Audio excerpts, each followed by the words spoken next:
Assalamualaikum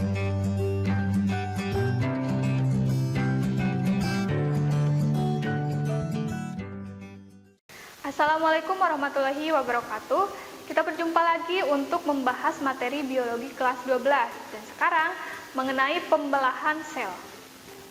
Nah, pembelahan sel ini dilakukan untuk bertumbuh ya, untuk bertumbuh. Kita bisa berkembang dari awalnya bayi yang misal seberat 3 kg menjadi sebesar sekarang itu karena terjadi pembelahan sel. Sel awal yang awalnya satu kemudian menjadi banyak, menjadi berkembang sehingga terbentuklah individu seperti kita saat ini. Nah, penambahan sel ini disebabkan oleh adanya transfer informasi genetik dari sel induk, kemudian sehingga melakukan pembelahan sel dan mendapatkan anakan yang sama persis seperti induknya. Gitu. Nah, tujuan dari pembelahan sel ini tentu untuk memperbanyak atau membuat kita bertumbuh dan juga untuk mengganti bagian-bagian yang rusak, kemudian untuk perkembangan dan juga untuk membentuk sel-sel gamet. Nah, untuk pembelahan sel, sebelum kita membahas tentang pembelahan sel yang terdiri dari mitosis dan meiosis, kita perlu tahu dulu apa itu siklus sel. Nah, siklus sel ini merupakan waktu untuk suatu sel kapan melakukan pembelahan, kapan melakukan persiapan juga. Nah, siklus pembelahan sel bisa kita bagi menjadi 4 fase utama gitu ya. Yang pertama adalah G1 atau pertumbuhan awal.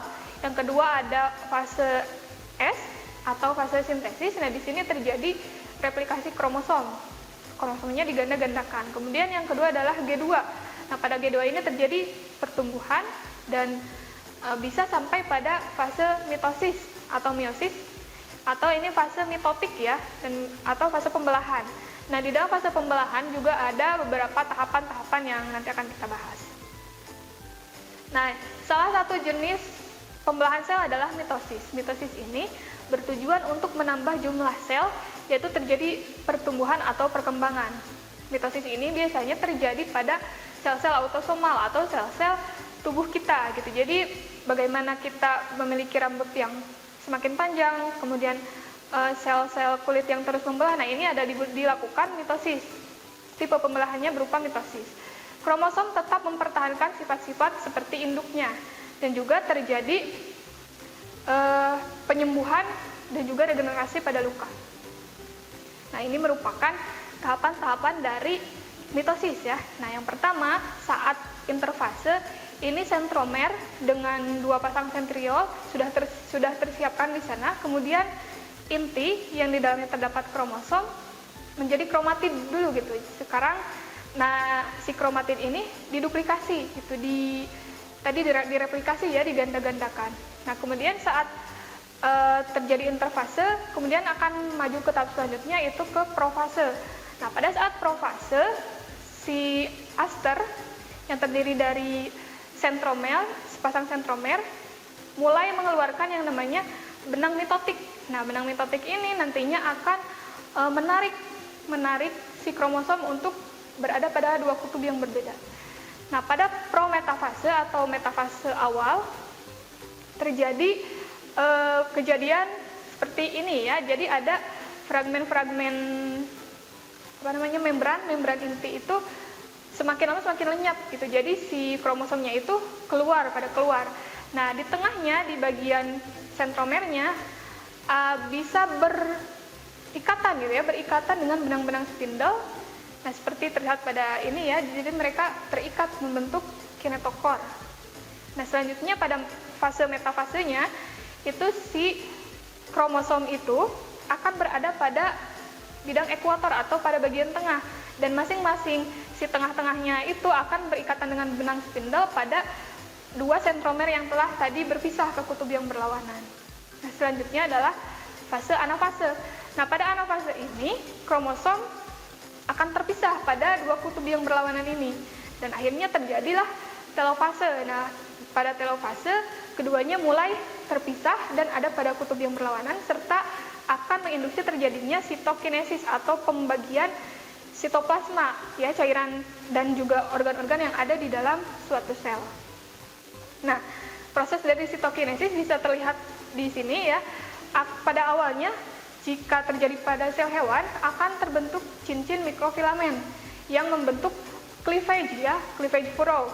Nah, setelah terjadi cleavage furrow, akan semakin sel-sel di sana akan semakin melingkupkan gitu ya, sehingga nanti akan terbentuk dua sel atau dua anakan yang terpisah. Nah, sedangkan pada sel tumbuhan itu tidak terjadi cleavage furrow ya, di sana tidak ada pelekukan seperti itu, tapi ada semacam flat cell atau lempeng sel yang akan membentuk dua sel anakan untuk sel tumbuhan. Nah, selanjutnya tipe pembelahan yang kedua adalah meiosis. Meiosis ini biasanya digunakan untuk sel gamet bisa membelah diri gitu ya, bisa memperbanyak diri. Meiosis ada dua tahapan, yaitu meiosis 1 dan juga meiosis 2. Untuk meiosis 1 ini memisahkan kromosom yang homolog. Nah, bisa kita lihat tahapan-tahapannya masih sama ya, ada profase, metafase, dan juga anafase. Nah, pada awal saat interfase, sentromer dengan sentriol ini berpasangan, kemudian mulai terbentuk kromatin. Nah, sedangkan pada saat profase ini, segmen-segmen inti ini sudah mulai hilang, dan kinetokor terbentuk, kinetokor ya, akan membentuk kinetokor di sana. Kemudian pada saat metafase, ada yang disebut sebagai metafase plate atau lempeng metafase. Nah, pada saat terjadi lempeng metafase ini, akan tertarik si kromosom homolog pada kutub yang berlawanan. Nah, inilah yang terjadi pada anafase. Si sister chromatid ini akan masih dalam satu pautan gitu. Nah, selanjutnya pada meiosis 2 terjadi telofase dan sitokinesis, sehingga tadi sel anakan itu menjadi dua terlebih dahulu, kemudian akan mengalami pembelahan lagi. Nah, ini adalah meiosis yang keduanya untuk memisahkan kromatid saudara. Kalau tadi memisahkan yang homolog, sekarang memisahkan yang kromatid saudaranya. Nah, pada saat profase 2, seperti pada profase pertama, ini terjadi degradasi nukleus ya, lempeng nukleusnya. Kemudian si aster ini sudah mulai mengeluarkan benang-benang spindle. Nah, kemudian pada metafase, benang spindle menarik kromatid saudara pada bagian kinetokornya. Sedangkan pada anafase ini mulai menarik pada kutub-kutub yang berlawanan.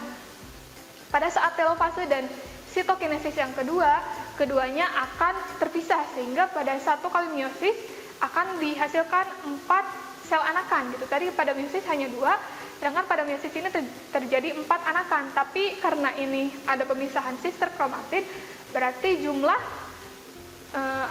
kromosomnya ini menjadi haploid gitu ya, masing-masingnya kita sebut sebagai N, dan N, jadi ada 4N. Sedangkan tadi ada 2 anakan, tapi dengan sifat diploid atau 2N masing-masingnya.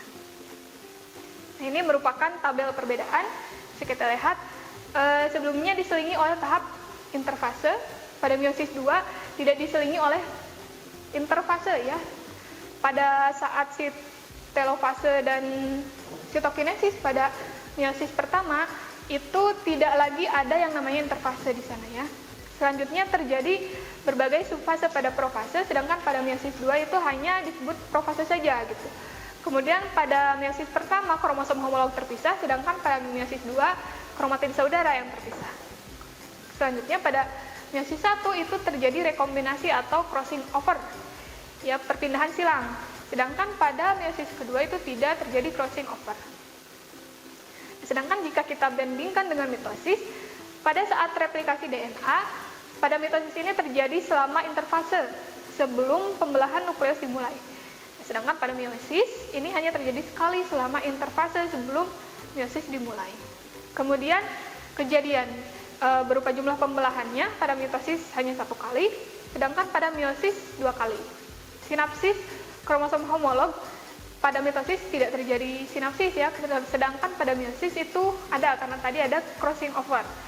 Jumlah sel anak pada mitosis itu hanya 2, sedangkan pada meiosis 4. Kemudian komposisi genetiknya untuk mitosis itu identik atau sangat mirip ya, sama dengan sel induk, sedangkan pada meiosis ini tidak. Kemudian jumlah kromosom 2N pada mitosis, sedangkan pada meiosis itu hanya 1N. Tempatnya, mitosis ini biasa terjadi pada sel somatik, sedangkan meiosis terjadi pada sel gamet. Dan perannya adalah untuk mitosis ini memperbanyak sel atau untuk bertumbuh, ya, sedangkan meiosis adalah untuk menghasilkan sel gamet, untuk menghasilkan sel sperma atau sel ovum. Nah, ini merupakan contoh ini merupakan contoh dari meiosis, ya. Meskipun pada awalnya, pada saat dari spermatogonium, sebelum spermatogonium, itu dari sel primordial awal terjadi mitosis terlebih dahulu, tapi pada saat menjadi spermatogonium akan membentuk sperma yang matang, itu hanya dilakukan meiosis, karena untuk mengurangi jumlah kromosom yang ada di sana, gitu. Sehingga saat nanti bergabung dengan ovum, maka jumlahnya menjadi 2N lagi, jadi satu individu itu lengkap lagi gitu antara jantan betina, sehingga satu jadi zigot, maka jadi satu yang lengkap lagi. Nah, untuk tahapan-tahapannya, dari spermatogonium yang diploid akan mengalami meiosis 1 atau pembelahan sitoplasma, ya, sifatnya masih diploid. Sedangkan pada saat pembentukan spermatosit sekunder terjadi meiosis 2, ini mulai terjadi pemisahan kromatin saudara sehingga sifatnya jadi haploid. Nah, setelah terbentuk keempat anakan tersebut akan mengalami pematangan.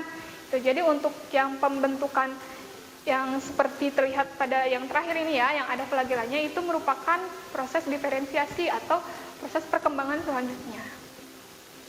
Nah, selanjutnya oogenesis atau pembuatan atau pembelahan sel kelamin wanita.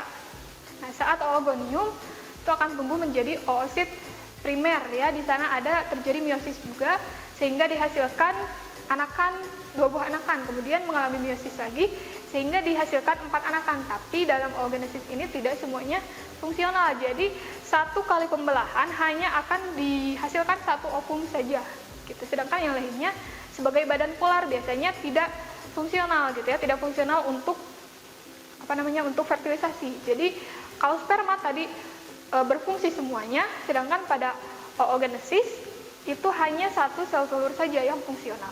Nah, itu saja bahasan untuk hereditas yang selanjutnya, yaitu pembelahan sel. Terima kasih, semoga bermanfaat. Wassalamualaikum warahmatullahi wabarakatuh. Kunjungi sosial media lainnya seperti website kami di pkbmalfata.com, Facebook PKB Malfata Mananjaya, Instagram PKB Malfata _official. Dan terima kasih telah klik video ini. Jangan lupa like, comment, share, and subscribe untuk menunjukkan dukungan kamu terhadap channel ini. Enjoy the video, PKB Malfata.